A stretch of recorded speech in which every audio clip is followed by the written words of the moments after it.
So there's a story that is trending again. Mkomanane, 28 years, who was a security guard, and Pabasa Pake Pakabapabiwa $238,000, and he was sentenced to 17 years in prison, and he only has 8 days to appeal this. So 8 days that's muswe Monday. And pari kudiwawo mari yekubatsirawo kuti lawyers and the likes and the whole process kuti zvikwanise kuitika zvakanaka, because they want lawyers ekuti vabhadhare, and mari yacho hapana. Mhuri iri kuuya kusocial media kuti veduwe nyaya yedu ndofunga muri kuiziva yakaitika muna 2023. Vasiri kuziva nyaya yacho, let me just give you the background of the story so that tifambirane pamwe chete, and also mundiudzewo maonero enyu panyaya iyoyo. So in December 2023, Owen was a final year student at the MSU School of Social Work. Like many hardworking students, he was pulling double duty, attending classes by day and working as a security guard by night to pay his tuition. On the night of the incident, Owen was inside the guard room using the quiet hours to finish his dissertation. His security dog was by his side. Suddenly, the dog became alarmed. Owen stepped outside to investigate and walked straight into a nightmare. He was immediately confronted by armed robbers. According to his family, the men held him at gunpoint. They forced him to silence his dog and lock it away. In a cruel twist, they used Owen's own handcuffs to restrain him, forcing him to the floor while they went to work. While Owen lay handcuffed, the gang used a grinder to cut open a safe, stealing $238,000.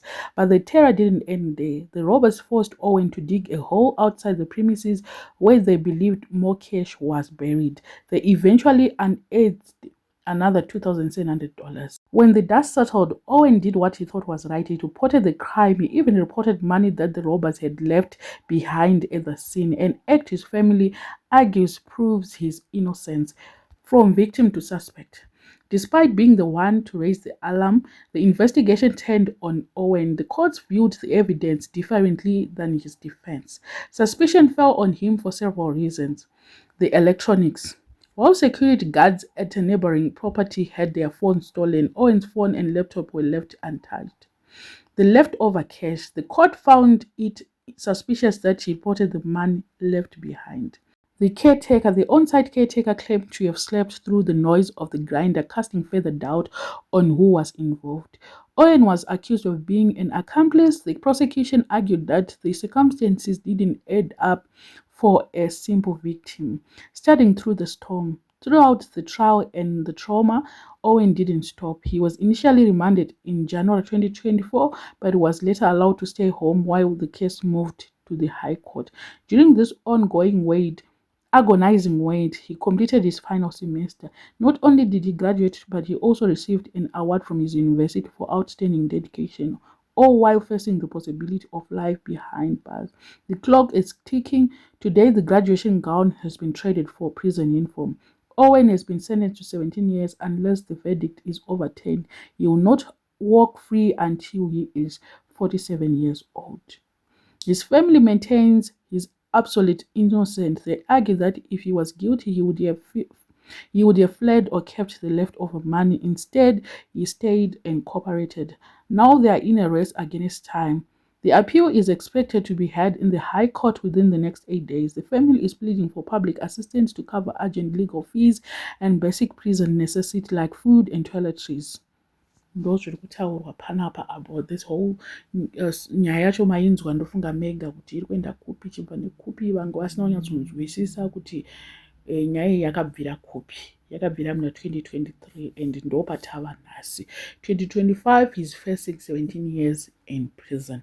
Asi zvinhu zvacho soka mapurisa vakatoita investigations avo, and whoever vaiinvestigate vakatoona kutoti iye ari one kudai, so nyaya yacho iri kupointa to him because of macellphone asina kutorwa nelaptop. Ndo zviri kumuincriminata mukomana izvozvo. Mhepo kana dzacho dzada kusimuka dzinobva dzakusimukira zvekutodaro.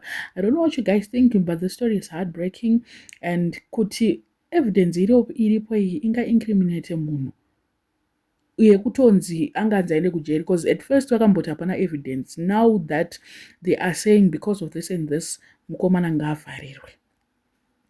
Nyaya yekuti akaripota mari yekunzi iyo yanzi akaripota mari. Family iri kutaura kuti dai aida kuba anenge akangotora mari yacho akatiza, or anenge akangoti soon as the robbery was done, ko unoregere zvako kuenda 1,238,000.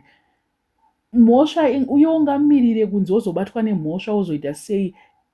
Once 238 yatongovepo, you go. There's no more studying, there's no more finishing of degree, there's no more whatever. Ndo zvandiri kutongoti, why would you stay without going with the people that he had planned with? If he was amongst the people, if he was mudirira acho mukomana uyu. He looks very innocent to me. I don't think so. Pana sisakara kuti Owen is my brother, a close relative of mine, and an innocent soul. In fact, the brother watch, I think, not sister, who I personally know, he was raised a good person from an SDA family with strong moral values. And kwete zviri kutaura vanhu vakutaura kuti akazodai mbavha yechichichi. So this brother is actually saying kuti I vouch for him, he's not like that, he's got morals, haangambosvike pakudai. So I think kuti vanhu ava, they had inside info, because how can they do all this yekutoti pane $2,700 yakachererwa pasi, and yaichererwei? Ndiani akacherera mari 2,700? Iye anofanira kumboinvestigatwa kuti why was the money on the ground, and nyaya yacho iyoyo yekuti how could they keep 238,000 on the premises for what? Such a huge amount. What was that money for? Vachitadza kuendesa kubank. Ndo zvimwe izvozvo zvinofanira kuinvestigatwa. Mari yakaisirwe pasi. And also their argument at this moment probably it's valid because they've got more information yatisingazive isusu. They've got pamwe incriminating, but yavasina kutaura here. Hapana kana conversation, hapana kana chavakabata mufoni, hapana kana chavakaona. Iye ngoti hanzi pakatorwa mafoni vepa next door vakatorerwa, iye haana kutorerwa. Why? Let me just finish off ne comment iri panapa. Hanzi, he may be guilty or not guilty, but we need a proper presentation on the evidence. Remember, these are people too, and maybe they left his phone and laptop as a strategy to implicate him. Yes, who knows? And then, why was the money hidden in the ground instead of the safe? And how did the thieves know about it? Okay. The amount of money in the safe also raises eyebrows. The case needs a revisit, and even the court judgment raises eyebrows. The courts work with evidence submitted, and it's the police who does the investigation. So this case, as per my understanding, needs to be looked upon again, and I 100% agree. This case needs to be revisited because there are a lot of loopholes. And then Zimbabwean police don't investigate, they arrest, lock you after a few questions, prepare the docket, take you to court. If you don't have legal representation, boom, you're in jail. Case closed. Robbers enjoying life. Poor young men. I don't know how, but Mkoma now he looks very innocent to me. Kungoti zvekumboti munhu anogona ari innocent, but pamwe pakati pacho, but we need proper evidence to say Mkoma now sure are involved. For me, I think looking at the things how it is, he needs our help, he needs financial help. Let's try to support him and donate towards a good cause. I don't know what you guys think. Let me know in the comment section what are your thoughts.